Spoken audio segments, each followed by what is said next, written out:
ফেসবুকে দেখবেন গতকালকে গত পরশুদিন ফেসবুকে দেখলাম 3 বাচ্চার মা স্বামী বিদেশে থাকে, এসআইর সাথে প্রেম করে 3টার মা বিয়ে করে ফেলেছে।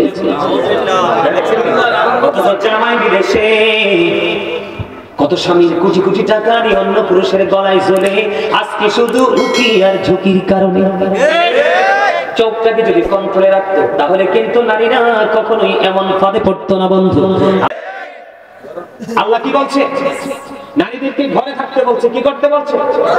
তার মানে পর্দা থাকতে বলছে। বলে হুজুর আমরা কি সাইফা জন্তু নিয়ে আমরা ঘরে থাকবো? হ্যাঁ, বের হবেন, আপনি পর্দা নিয়ে বের হন, এমন ভাবে বের হন আপনার বডিটা কেমন এটা কোনো পুরুষ যেন অনুভব করতে না পারে। এমন বোরকা পরে কষাই দেখলে বুঝবো বডির উপরে নিচে কয় মন গোস্ত। আর আমি আপনার হাসে এটা লজ্জা থেকে বলছি, আমার মুসলমান মা বোন তো এমন বোরকা পরে ইমাম সাহেব তার দিকে তাকাইলে আরেকবার খাবারের দাওয়াত দিলে ইমাম সাহেব যাইতে লজ্জা বোধ করবে, কারণ লজ্জা সবসময় থাকে চোখে। লজ্জা কোথায় থাকে? বোরকা পরবেন আপনি নিজেকে আবৃত করার জন্য, কি বলেন দাদা ভাই? কিন্তু আপনি এমন বোরকা পরেছেন, এমন ভাবে পিছন দিক দিয়ে একটু ছবি তুলতে বলবেন আপনার বান্ধবীকে যে আমি বোরকাটা পরেছি, বোন তুই একটু ছবি তোল। আমি কিন্তু কাউকে খাটো করে বলছি না, বাস্তবতা বলছি। এই নারীদের কথা এই জন্য বলছি, এটা মেরাজের চাঁদ। আল্লাহর হাবিব যখন জান্নাত জাহান্নাম পরিদর্শন করলো, জাহান্নামের দিকে যাইয়া দেখলেন বন্ধু শুধু ধনী ধনী মানুষ আর মহিলা। নাউজুবিল্লাহ বলেন না? শুধু পৃথিবীর যারা বড় এই মানুষগুলো আর মহিলা। জান্নাতের দিকে নবীজি তাকায় দেখেন জান্নাতের মধ্যে শুধু পুরুষ আর গরিব মানুষ। মহিলাদের অবস্থা অত্যন্ত ভয়ঙ্কর। আমি বলবো একটা ছবি তুলবেন, বলবেন বোন একটা ছবি তোল, আমি দেখবো আমাকে কেমন লাগে। আপনি নিজে ছবি পিছন দিক দিয়ে একটা পিকচার তুলে তাকাবেন, যদি সত্যিকারই আপনার মধ্যে ন্যূনতম ঈমান থাকে, আপনার ছবি দেখলে আপনার কাছে লজ্জা লাগবে। কেন? নারী হচ্ছে ফুল, এটা ফুলদানিতে সবচেয়ে বেশি মানায়। কথা কন না কেন? নারীরা হলো ফুটন্ত গোলাপের মতো ফুল। আপনারা দেখবেন যেই নারীটা পর্দা করে, যেই নারীটা 5 ওয়াক্ত নামাজ পড়ে, যেই নারী শরীয়তের সীমারেখা মেনে চলে, দেখবেন ওই নারী সম্পর্কে কোনো কথা বললে সমাজের নারী পুরুষ সবাই বন্ধ খেপে যাবে। সাবধান, লাগাম টেনে কথা বলো। ওই নারী আমাদের গ্রামের জন্য গর্ব, ওই নারী আমাদের গ্রামের জন্য রহমত। তার মতো একটা বউ যদি আমার ঘরে পেতাম, আপনি কেমন করে এমন বউ পাবেন? পাবেন না। কারণ প্রত্যেকটা ঘরে ঘরে যদি নামাজি পর্দাশীল মেয়ে তৈরি করতে পারে, প্রত্যেকটা ঘরে ঘরে অটই পর্দাশীল বউ চলে আসবে। মেয়েকে পাঠান পেন্সিল শুরু করে শপিং কমপ্লেক্সে, মেয়ের ক্ষেত্রে শপিং কমপ্লেক্স আর বউয়ের ক্ষেত্রে অত্যন্ত পর্দাশীল। তাহলে আপনি সঠিক বিবেচনা কম বাবা হতে পারেননি। বলেন না কেন? আমি আমার মা বোনদের উদ্দেশ্যে বলবো, মা গো পর্দা করে চলো, পর্দা ছাড়া কোনো উপায় নেই। আমার বন্ধু হযরতে আব্দুল্লাহ আসতেছে নবীজির কদমে, মাইমুনা সহ বন্ধুরে আমার আরেকজন ছিলেন নবীজির দরবারে। যখন আব্দুল্লাহ আসতেছে তখন আমার নবীজি বললেন, তোমরা আত্মগোপন করো। খেয়াল করবেন হাদিস শরীফ, তোমরা কি করো? তার মানে তোমরা এখান থেকে প্রস্থান করো, চলে যাও। ইয়া রাসূলুল্লাহ, আব্দুল্লাহ আসতেছে, আব্দুল্লাহ তো অন্ধ। আমার নবীজি বলেছেন আব্দুল্লাহ অন্ধ, তোমরা তো অন্ধ নও। তার মানে আপনার বাড়ির আঙিনা দিয়ে যদি কোনো অন্ধ মানুষ চলে যায়, আপনি চোখে দিয়ে অন্ধ মানুষের, অন্ধ পুরুষের দিকে দৃষ্টি দিতে পারবেন না। আপনার স্বামীর ক্ষমতা নাই, কলা পাতা দিয়ে আপনার বাড়ির আঙিনাটা বেড়া দিয়ে দিয়েছে।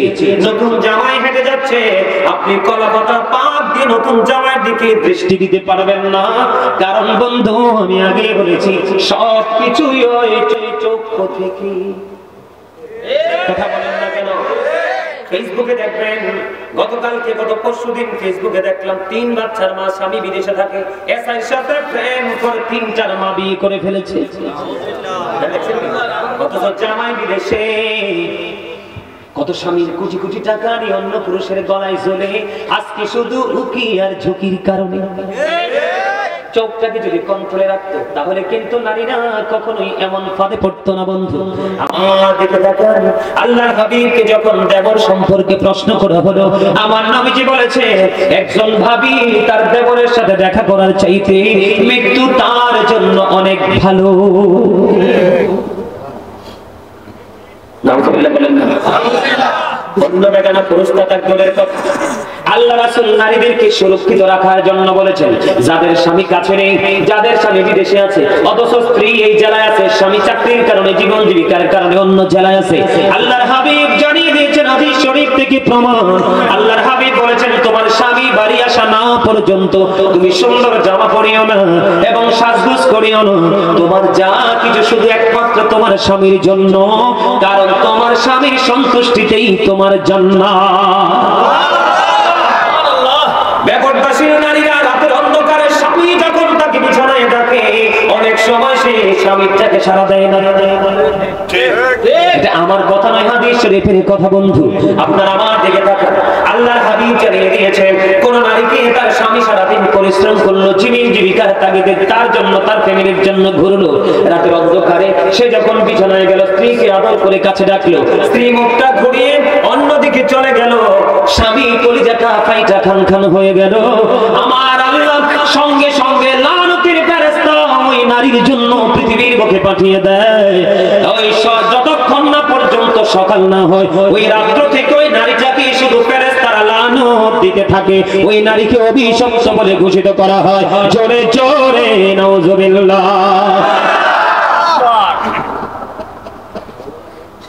নারীদের পর্দা করতে হবে বেশি করে, আর এই দায়িত্ব নিতে হবে পুরুষদেরকে। আপনি স্বামী হয়ে স্ত্রী বন্ধু এলোমেলো ঘোরাফেরা করছে, চলাফেরা করছে, আপনি কিন্তু তার আপনার স্ত্রীর দিকে নজর দিচ্ছেন না, তাহলে এটার জন্য দায়ী হবেন আপনি। বাঁচার উপায় নাই। আপনি ফরেজগার স্বামী, কিন্তু বউ এলোমেলো চলছে, আপনার আমলের কোনো মূল্য নেই আল্লাহর কাছে। আল্লাহর হাবিব বলেছেন নারীরা হলো গোপনীয় জীব, তারা গোপনে থাকবে, তাদের সর্বোচ্চ সম্মান থাকবে। যখন তারা ঘর থেকে বের হয়ে প্রকাশিত হবে, তখন শয়তান তাদেরকে দেখলে উকি ঝুঁকি দেয়। জোরে জোরে নাউজুবিল্লাহ। আপনারা তো জানেন না, নারীকে শয়তান মনে করে রশি। কোন শয়তান যদি কোন পুরুষকে, চরিত্রবান পুরুষকে যদি গায়েল করতে চায়, কোন সুপুরুষের গায়ে যদি কলঙ্কের কালি লাগাইতে চায়, তখন শয়তান কোনোভাবে ফাঁদ ফেলতে পারে না। একটা নারীর মাধ্যমে ওই পুরুষের গায়ে সাদা গায়ে কালো দাগ লাগাইয়া দেয়। এই জন্য নারীদেরকে অত্যন্ত সচেতন থাকতে হবে, অ্যালার্ট থাকতে হবে। স্বামীর অনুমতি ছাড়া এই বাড়ি থেকে ওই বাড়িও যেতে পারবেন না। স্বামী অনুমতি দিলে এই বাড়ি থেকে ওই বাড়ি যাবেন, তবে পর্দা করে, পর্দা ছাড়া নয়। কারণ কার নজর কেমন আপনি কখনোই বলতে পারবেন না। আরো ভয়ঙ্কর খবর আছে বন্ধু, নারীরা বর্তমানে পুরুষের পোশাক পরে। আপনারা দেখছেন কিনা জানি না, এখন দেখবেন ম্যাক্সিমাম নারীর পরনে দেখবেন পুরুষের জুতা। কথা কম না কেন? আমি ভুল বলছি না, কিন্তু দেখেই বলছি ম্যাক্সিমাম নারী পরনে। আপনারা দেখেন, আমরা তো পুরুষ, ওনারা মনে করতে পারে যে হুজুরি পুরুষ দেখে আমরা আমাদেরকে বেশি বলতেছে। না, আমি আপনাদেরকে বলি, আমরা পুরুষ মানুষ।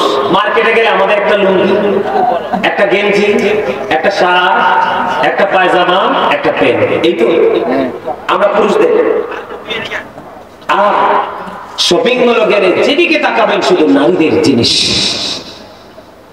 কতটা ধ্বংস হয়েছে নারীরা, কতটা পথভ্রষ্ট হয়েছে তারা, কতটা অভিশপ্ত হয়েছে, কতটা লানত প্রাপ্ত হয়েছে। নারীদের জুতাগুলো অত্যন্ত ডিজাইনেবল। আপনি চাইলে সর্বোচ্চ হাই হিল করতে পারেন, মিডল হিল করতে পারেন, আবার ফ্ল্যাট করতে পারেন। পারেন না? নারীরা করতে পারে না? তাদের কোয়ালিটির কোনো শেষ? এত সুন্দর সুন্দর ডিজাইন আমি বুঝাই আপনাদেরকে। হ্যাঁ, আমি আপনাদেরকে বলি, রক্তপুষ বাণী বুঝেননি, একজন জাহান্নামীকে খাইতে দেওয়া হবে। এটা কেমনে সিস্টেম করা হয়েছে জানেন? আপনার জাহান্নামী যারা হবে, পাপী যারা, তারা তো জাহান্নামী, জাহান্নামী যারা হবে তাদের জন্য কিন্তু একটা স্পেশাল রিসেপশনের ব্যবস্থা আছে। নাউজুবিল্লাহ বলে। কেমন জানেন? একটা জাহান্নামী একেবারে তার বডিটা পৌঁছে লিকুইড হয়ে যাবে, এদিক দিয়ে আরেকটা জাহান্নামীর বডিটা তৈরি হয়ে গেছে। কি হয়ে গেছে? কথা বুঝে নেবেন। একটা জাহান্নামের এই বডিটা কি হয়ে গেছে? পৌঁছে গেছে, গলে গেছে। লিকুইড বুঝো না তোমরা? যেমন লিকুইড বলতে আপনারা জুস জুস তরল তরল বেড়ে গেছে। মাশাআল্লাহ, চমৎকার কথা বলেছেন। তরল একবারই নরম, ঠিক এইরকম হয়ে যাবে। আরেকটা জাহান্নামীও এতক্ষণ লিকুইড ছিল, তার এই লিকুইড বডিটাকে, যেই বডিটা তৈরি হয়েছে তাকে খাবারটা দেওয়া হয়েছে। বন্ধু, যেই নারীটা সিম্পল একটা পুরুষের জুতা পরেছে এবং যেই পুরুষ নারীদের সিম্পল একটা জিনিস ব্যবহার করেছে, ম্যাক্সিমাম পুরুষদেরকে, ম্যাক্সিমাম ইয়াং ছেলেদেরকে দেখা যায় এই সাইডটাকে ডিজিটাল রেল লাইন করেছো, মাথার চুলগুলো কি উঁচু করেছো, এগুলো সামনে চলে আসে, এই জন্য নারীদের ব্যান দিয়ে এটারে থামাইছো। রাস্তায় দেখি তো কই অহন কইতাম না, সময় মতো কমু, কি করবো সময় মতো কমু, আজকে সময় পাইছি রে। তোমরা যারা এই নারীদের জিনিসটা ইউজ করেছো, তোমরা অভিশপ্ত। নবীজি বলে গেছেন আজ থেকে 1450 বছর আগে। নাউযুবিল্লাহ বলেন না। নারী যেই পুরুষের পোশাক পরবে, পুরুষ নারীর পোশাক পরবে, উভয়কে লানত দিয়ে গেছেন আমার আল্লাহ এবং আল্লাহর রাসূল। অবন্ধে লানত প্রাপ্ত যারা, তাদের ভয়ঙ্কর হিসাব নিকাশ হবে। কি হবে? আপনারা নামাজ পড়েন না, হালাল পথে উপার্জন করেন না, মা বাবার সাথে ভালো আচরণ করেন না, মসজিদ গুলো তো সুন্দর করে বানিয়েছেন, মসজিদে হাইয়া আলাস সালাহ বললে জান্নাত। যতদিন পর্যন্ত আপনি আপনার নামাজটাকে প্রিয় করতে না পারবেন, ততদিন পর্যন্ত আপনি যত বড় ইমানদারি হন না কেন, আপনি ইমানদার হিসাবে বিবেচিত হবেন না এবং সকল ধরনের নোংরা কাজ থেকে নিজেকে আপনি আড়াল করতে পারবেন না। কারণ আল্লাহ বলেছেন ইন্নাস সালাতা তানহা আনিল ফাহশাই ওয়াল মুনকার, নামাজ মানুষকে খারাপ কাজ থেকে বাঁচাই রাখে। সুবহানাল্লাহ। নামাজ মানুষকে খারাপ কাজ থেকে কি করে? বাঁচাই রাখে। এখন আপনি নামাজ পড়ার পরেও যদি আপনি খারাপ কাজ করেন, তাহলে মনে করতে হবে আপনার নামাজটা 100% হয়নি, কোথাও না কোথাও ত্রুটি আছে। এজন্য বলছি আগামী কালকে থেকে 5 ওয়াক্ত নামাজ পড়বেন, কারণ লাভের কোনো শেষ নাই। এটা শীতের দিন চলে না? আপনাদের এলাকায় কি শীতের দিনে গাছের পাতাগুলো ঝরে? ঝরে না? সব গাছের পাতা ঝরে? কোন গাছের পাতা ঝরে না বলুন তো? তাল গাছ। নাইকেল গাছ। এই আমার চাচা অনেক বুদ্ধি। আমি চাইছিলাম আপনাদেরকে ফেসে ফেলাম না, পারলাম না। আলহামদুলিল্লাহ, বুদ্ধি আছে, মাশাআল্লাহ, বুদ্ধিটাই চাই। ম্যাক্সিমাম গাছের পাতা ঝরে যায়, শুধু নারকেল গাছ, তাল গাছ ছাড়া। বলে হুজুর এখানে কেন আসলেন? আপনার আমার জীবনে গুনার কোনো শেষ নাই। হযরত আবু যর রাদিয়াল্লাহু তাআলা আনহু থেকে হাদিস কানা বর্ণিত, আমার নবী শীতের দিনে বের হলো, বের হওয়ার পরে তিনি দেখতে পাইলেন গাছের পাতাগুলো বিরামহীন ভাবে জোরে জোরে পড়ছে। নবীজি গাছের ডালে স্পর্শ করলেন, তার মানে ধরলেন, ধরার পরে আবু যরকে ডাক দিলেন। আবু যর উত্তর দিলেন লাব্বাইকা রাসূলুল্লাহ, আমি হাজির। নবীজি বললেন আবু যর, তুমি চাইয়ে দেখো শীতের কারণে গাছের পাতাগুলো কেমনে শুষ্ক হয়ে জোরে জোরে পড়ছে। ঠিক তেমনি ভাবে আল্লাহর কোন বান্দা আমার উম্মত নামাজের মাধ্যমে প্রাণ উজাড় করে যখন আল্লাহর কুদরতি কদমে সিজদা দিয়ে তার কপালটা আল্লাহর কুদরতি কদমে ঠেকিয়ে দিবে, ওই শীতের দিনের গাছের পাতার মতো তার সমস্ত জীবনের গুনাহগুলি ঝরে যাবে। আপনারা ভয় থাকার কথা না। আল্লাহ কয় নামাজ পড়লে তুমি সব খারাপ কাজ থেকে আমি বাঁচাই রাখবো। আর হাদিস শরীফের মধ্যে আসছে শীতের দিনের গাছের পাতা যেমনি স্প্রেতে ঝরে পড়ে যায়, ঠিক তোমার নামাজ পড়লে তোমার জীবনের গুনাহ এমনি ঝরে পড়ে যাবে। জোরে বলুন আলহামদুলিল্লাহ। তাহলে নামাজ কি ছাড়বো? ধরবেন। এখন তো কত জাতের নামাজি অত্যন্ত কমার্শিয়াল নামাজি, আসরের সুন্নাত তো পড়েই না, এশারের সুন্নাত তো পড়েই না, নফলের তো ধারে কাছে না। এই নামাজ যদি কোনো লাভ তাকে নিয়ে পড়তে হবে, প্রেম নিয়ে পড়তে হবে, তাহলে সফলতা সম্ভব। আর জোরে বলেন, তাহলে কি সফলতা? আমার দিকে তাকা। নামাজ পড়তে হবে, নামাজ পড়লে পুরুষও পর্দা করতে পারবে, নারীও পর্দা করতে পারবে। আর আপনারা মহিলারা পর্দা করে যাবে, আপনারা আবার 3 রাস্তার মোড়ে দাঁড়াইয়ে এমনি চাইয়া থাকেন না। আল্লাহ রাসূল বলছে তোমরা তোমাদের চক্ষুগুলোকে নির্বাচন করে রাখো, নিচু করে রাখো। কি করে রাখো? আপনার চোখ দুটো দিয়েছে অকাজে ব্যবহারের জন্য না, তুমি চতুর্দিকে হাইয়া চাইয়েন না। হাঁটতে লাগলে মাথা নিচু করে হাঁটবেন। কথা কি বুঝতে পারছেন? আপনি যখন নামাজ পড়বেন, নামাজ পড়ার কারণে আপনার মধ্যে সব ধরনের পবিত্রতা চলে আসবে, অপবিত্রতা দূর হয়ে যাবে। আলহামদুলিল্লাহ বলেন না। হযরত ওমর রাদিয়াল্লাহু তাআলা এর জামানায় একটা যুবক এমনই বেশি আল্লাহর প্রেমিক ছিলেন, তিনি প্রতিদিন যে নামাজ পড়তে যাইতেন মসজিদ, এই মসজিদটা একটা বাড়ির উপর দিয়ে যেতে হতো। এটা হযরত ওমর রাদিয়াল্লাহু তাআলা এর জীবনী থেকে ওনার জামানার ঘটনা একটা বলছি আপনাদেরকে বোঝানোর জন্য, বিশেষ করে এখানে যুবক বেশি তো তাদেরকে বোঝানোর জন্য, তোমাদেরকে বোঝানোর জন্য। তো এখন তো ছেলেটা যে প্রতিদিন নামাজে যায়, বিশেষ করে এশারের নামাজের সময় তো অন্ধকার হয়ে যায় না, তো একটা মেয়ে আছে অপূর্ব সুন্দরী, এই মেয়েটা সব সময় ছেলেটাকে দেখলে তার মনের প্রেম আকাঙ্ক্ষাটা ছেলেটাকে বিভিন্ন ভাবে বোঝায়, কিন্তু ছেলেটা এত বেশি আল্লাহ প্রেমিক যে একদিন হিসাব দিতে হবে ভয় করে মেয়েটার দিকে সে তাকায়ও না। সে কি করে, একদিন সে তাকে সবসময় এড়িয়ে যায়। একদিন এরকম করতে করতে দিন যাচ্ছে যাচ্ছে যাচ্ছে, হঠাৎ করে একদিন এশার নামাজ পড়তে গেলেন। এশার নামাজ শেষ করে যখন সে তার বাড়ির উদ্দেশ্যে রওনা হলেন, মেয়েটা এমন ভাবে মেয়েটা প্রেম আকাঙ্ক্ষা দেখালে ছেলেটা আর থাকতে পারলো না। ছেলেটা সোজা মেয়েটার ঘরে চলে গেল। যাওয়ার পরে দেখলেন মেয়েটা এমন একটা পরিবেশ তৈরি করে ফেলেছে যেন স্বামী স্ত্রীর ভাষণ হবে। নাউজুবিল্লাহ বলেন। মানে মেয়েটা ছেলেটাকে এত বেশি ভালোবেসে ফেলেছে, এটা কোনোভাবেই সে মানে এটাকে তার কাছাকাছি এসে তাকে আপন করে বোঝানোর মতো সক্ষমতা হয় না। বিভিন্ন কৌশল তাকে শয়তান ধোঁকা দিয়েছে, সে ঘরে চলে গেল। যাওয়ার পরে বন্ধু যখন এই পরিবেশটা এত ভয়ঙ্কর হয়ে গেছে, হঠাৎ করে ছেলেটার অন্তরে ওই যে কিয়ামতের দিনের কথা বন্ধ মনে হয়ে গেল। ওই যে সূর্যটা মাত্র সোয়া হাত উপরে থাকবে, সূর্যের কিরণে মাথার মগজটা টকবক টকবক করে উঠবে, কান পর্যন্ত ঘাম এসে যাবে, চারপাশ বন্ধু দুর্গন্ধময় হয়ে যাবে, সহ্য হবে না। ছেলেটার ওই দিনের কথা মনে হলো, চিন্তা করতে করতে মেয়েটার ঘরের মধ্যে বন্ধু ছেলেটা বেহুশ হয়ে গেল। আল্লাহু আকবার বলেন না। ছেলেটা বেহুশ হয়ে গেল, সে তার সেন্সটা হারিয়ে ফেলেছে। তখন অনেক দেরি হয়ে গেল, ছেলেটা বাড়ি ফিরে যায় না। মা বাবা পাগল হয়ে গেল, তখন স্বজন তাকে খুঁজতে শুরু করলো। মেয়েটাও লজ্জায় পড়ে গেছে, কেমন করে বলবে তার ঘরে। খুঁজতে খুঁজতে খুঁজতে খুঁজতে মেয়েটার ঘরে গিয়ে ছেলেটাকে অচেতন অবস্থায় পাইল। এখান থেকে উঠিয়ে ছেলেটাকে বন্ধ বাড়ি নিয়ে গেল। নিয়ে যাওয়ার পরে আল্লাহর কুদরতে ছেলেটা জ্ঞান ফিরে আসলো। ফিরে আসার পরে ছেলেটাকে প্রশ্ন করলো, বাবা গো বলো না তুমি কেমন করে ঘরে গিয়েছিলে, আবার কেনই বা তুমি বেহুশ হয়ে গেছো? এবার ছেলেটা রেখে রেখে বললো, উপস্থিতি সবার সামনে বললো, আমি যখন এই প্রতিদিন নামাজ পড়তে যেতাম মেয়েটা সব সময় আমাকে প্রেম আকাঙ্ক্ষা দেখা দেব। আমি আজকে নামাজ পড়ে আসার সময় কেমন করে যে মেয়েটার ঘরে চলে গেলাম এটা আমি উপলব্ধি করতে পারিনি, কিন্তু যাওয়ার পরে যে পরিবেশটা নোংরা সেটা আমি বুঝতে পেরেছি। এখান থেকে কেমন করে যাব, আমার পরকালের চিন্তা আমার হৃদয়ে চলে আসলো। সেই দিনের বন্ধু তো কেউ নাই রে, কে আমাকে সুপারিশ করবে? ভয় আমার হৃদয় রাজ্য পার শুরু করে দিলাম। চিন্তা করতে করতে আমি বেহুশ হয়ে গেলাম। পুরো বিস্তারিত ঘটনাটা খুলে বলতে দেরি, মা বাবা স্বজনের সামনে ছেলেটা চিরদিনের জন্য নিদ্রায় শায়িত হয়ে গেল।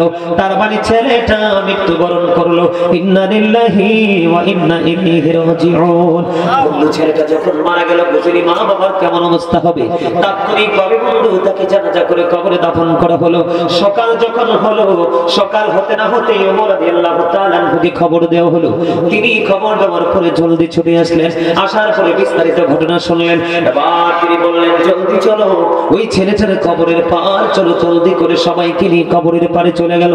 কবরের পারে চলে যাওয়ার পরে হযরত ওমর ওই ছেলেটার জন্য দোয়া করে দিলেন, এবং তিনি ওই কবরের পারে দাঁড়িয়ে দাঁড়িয়ে সবাইকে বলতেছেন, যে পাপ করতে গিয়ে অপরাধ করতে গিয়ে কালকে আমাদের হিসাব দিতে হবে, চিন্তা করে সে পাপ থেকে দূরে আসতে পারে, ওই ব্যক্তির জন্য আল্লাহ রাব্বুল আলামিন তার কবরে যাইতে দেরি তার জন্য 2টা জান্নাত বরাদ্দ করে দেয়। 2টা জান্নাতের সুখ তার কবরের মধ্যে বরাদ্দ করে দেয়। হযরত ওমর এই কথা বলতে দেরি রে, সঙ্গে সঙ্গে ওই যুবকের কবর থেকে আওয়াজ আসলো, হ্যাঁ হযরত ওমর আপনি যা বলেছেন সব সত্য গো, আমাকে কবরে রাখতে দেরি গো, আমার কবরের মধ্যে 2টা জান্নাতের সুখ আমি পেয়ে গেছি। নামাজ মানুষকে এইরকম চরিত্রবান বানায়। তোমাদেরকে বোঝানোর জন্য আমি কথাগুলো বলছি, একটু বুঝে নিতে হবে। সর্বশেষ আলোচনা করবো না, অনেক সময় হয়ে গেছে। ভাবছিলাম মাত্র 30 মিনিট আলোচনা করবো। কত মিনিট? মাত্র 30 মিনিট। এখন 2 ঘন্টা একটু পরে আমার দিকে তাকান। আমি আপনাদেরকে কি বলবো, এই যে যতগুলো কথা বললাম আমলের জন্য বললাম না, এগুলো বাস্তবায়ন করার জন্য বললাম না, কথা বললাম না। সম্মানিত উপস্থিতি, মনে রাখবেন ওই যে দেহ এবং রূহের কথা বলেছিলাম, মনে আছে? কথা কর না কেন?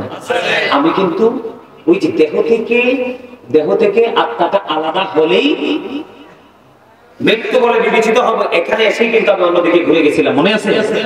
এখন দেহ থেকে যখন আত্মাটা আলাদা হয়ে যাবে, আপনাকে আমাকে মৃত বলে ঘোষণা করা হবে, তখন আপনাকে আমাকে কোথায় নিয়ে যাওয়া হবে? কবরে। কোথায়? আপনাদের যার যার পছন্দের গোরস্থান আছে সেই গোরস্থানেই নিয়ে যাওয়া হবে, তাই না? বন্ধুরে আমার, ওই গোরস্থান সম্পর্কে নবীজি বলে দিয়েছেন, আল কবর রাওজাতুন মিন রিয়াদিল জান্নাতি আও হুফরাতুন মিন হুফারিন নার। আল্লাহর হাবিব বলে দিয়েছেন, কবরটা দুইটা রূপে রূপান্তরিত হবে। কয়টা? কথা বলেন না, কয়টা? দুইটা রূপে রূপান্তরিত হবে কবর। বলে হুজুর কেমনে বলেন? একটা হবে জান্নাতের বাগান, আর একটা হবে জাহান্নামের গর্ত। আজকে যারা জান্নাতের বাগান এসেছেন, আলোচনা শুনেছেন, আগামী কাল থেকে আপনারা যদি মনে মনে সিদ্ধান্তটাকে পাল্টাতে পারেন যে এতদিন একজন মানুষ ছিলাম, কি ছিলাম? এতদিন একজন মানুষ ছিলাম, আজকে কাজে সুলাইমানের আলোচনা শুনলাম, আরেকটা মানুষ হিসেবে নিজেকে রূপান্তরিত করলাম। ওয়াল্লাহি আল্লাহর কসম করে বলছি রে, আপনার জীবনের সব গুনাহ মালিক ক্ষমা করে দিবে।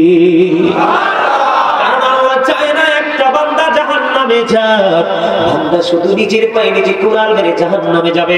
কোরআন শরীফে সূরা ইউনূসের 44 নম্বর আয়াতে আল্লাহ বলেছেন, ইন্নাল্লাহা লা ইয়াযলিমুন নাসা শাইয়্যান ওয়ালাকিন্নান নাসা আনফুসাহুম ইয়াযলিমুন। আল্লাহ বলে দিয়েছেন, আল্লাহ আল্লাহর দাসের উপর অত্যাচার করে না, বান্দার উপর অত্যাচার করে না, বান্দা নিজের উপর অত্যাচার করে। কি এটা কি দেখছেন? এটা সুবহানাল্লাহ কিছু কই যাইতে নাই। সিটাঙ্গের মানুষ তো একটি, এই জায়গার মানুষ এত দুর্বলকে নাই কই দেখতেন। আরেকবার আগে যাব দেখি আমরা সব একটু মামা আমি নতুন হয়ে গেলাম, জোরে কর না, আমি আরো জোরে সেটাই গেছে নাইলে তুই করে উদয় গেছে, ঠান্ডায় উদয় গেছে, দাদাই কইছে বাইতে দাম বাইতে আছে ও দাদা, ঠিক কি না? হ্যাঁ, দেখি খালি বাড়াই মানে শান্ত হয় না, কিল্লাই ধরে দেখো উদা, ঠিক না? ঠিক কি মনে করছেন? যখন তোমার কেউ ছিল না তখন ছিলাম আমি, এখন তোমার সব হয়েছে, পর হয়েছি আমি। যখন তোমার কেউ রবে না রব শুধু আমি, আমার কাছে আসতে হবে মনে রেখো তুমি। তোরা চাসনি কিছু, তোরা চাসনি কিছু কারো কাছে খোদার মদদ ছাড়া, অন্যের ওপর ভরসা ছেড়ে নিজের পায়ে দাঁড়া। বুঝেন না কিচ্ছু, আগাও বুঝেন না, গোড়াও বুঝেন না। আপনি কি অন্যের আলগা পালাগে হাতে দৌড়তে পছন্দ করেন না নিজেরটা দিয়ে? তার মানে বুঝাইছি, আপনার নিজের আমল নিজে করে কবরে যাইতে হবে। আপনি চলে যাওয়ার পরে হাতিয়ে পাঠাবে না, কইব কবর বার যাইতাম না, বেদাত। কি মূর্খ মৌলবী সঙ্গে বাড়িতেছে না, কবে যাইস না কবর বার, কিনলে যাবি যে বেদাত। নাউজুবিল্লাহ।